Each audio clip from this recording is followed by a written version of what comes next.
Welcome to Class 8 Mathematics, Chapter Square and A Cube.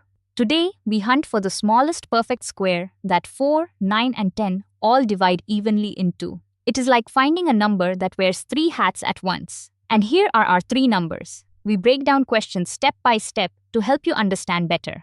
Hit like and subscribe to support the channel. Before we solve, let us understand what is being asked. We need a number that satisfies 2 conditions at once. First, it must be divisible by 4, 9, and 10. Second, it must be a perfect square. The answer lives right here, in the overlap. Divisible by all 3 means it is a common multiple, and the smallest common multiple is the LCM. But be careful, the LCM might not be a perfect square, so we will need to check. Let us remember what makes a perfect square. Take 36. Its prime factors are 2 times 2 times 3 times 3. We can split them into 2 identical groups, 2 times 3 and 2 times 3. That gives us 6 squared. All exponents are even, so it works perfectly. But 12? Now, 2 times 2 times 3. Try pairing them, 2 times 3 and 2 times what? That lonely 3 with exponent 1 cannot find a partner. The rule is simple. A perfect square means every prime factor has an even exponent. Now, let us prime factorize each number. 4 is 2 times 2, so 4 equals 2 squared. 9 is 3 times 3, so 9 equals 3 squared. 10 is 2 times 5, so 10 equals 2 to the 1 times 5 to the 1. Notice the primes that appear, 2, 3, and 5. These are the building blocks we need. To find the LCM, we take the highest power of each prime. For 4, the highest power of 2 is 2 squared. For 9, the highest power of 3 is 3 squared. For 10, we get 2 to the 1 and 5 to the 1. So, LCM equals 2 squared times 3 squared times 5 to the 1.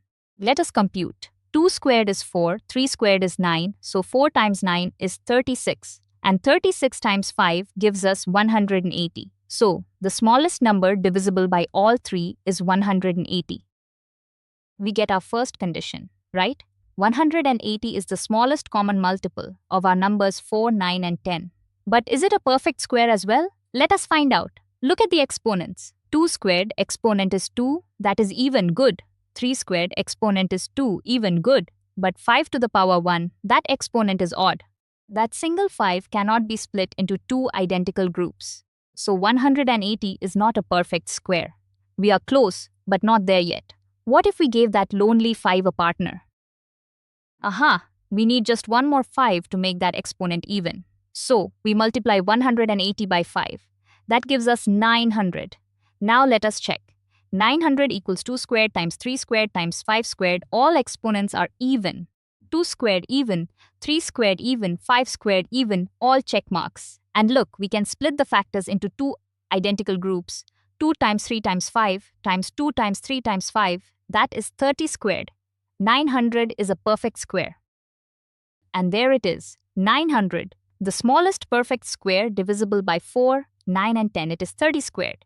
You can verify 900 divided by 4 is 225, 900 divided by 9 is 100, and 900 divided by 10 is 90.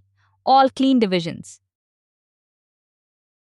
Here is the method you can reuse anytime. Step 1. Find the LCM. Step 2. Prime factorize it. Step 3. Spot any prime with an odd exponent. Step 4. Multiply the LCM by those primes to fix the exponents. That gives you the smallest perfect square divisible by all the given numbers.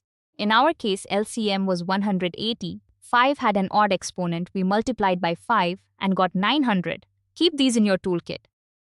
Now you can take any set of numbers and find the perfect square that unites them all. That is a powerful bit of number theory in your toolkit. Keep learning and keep growing. See you in the next question.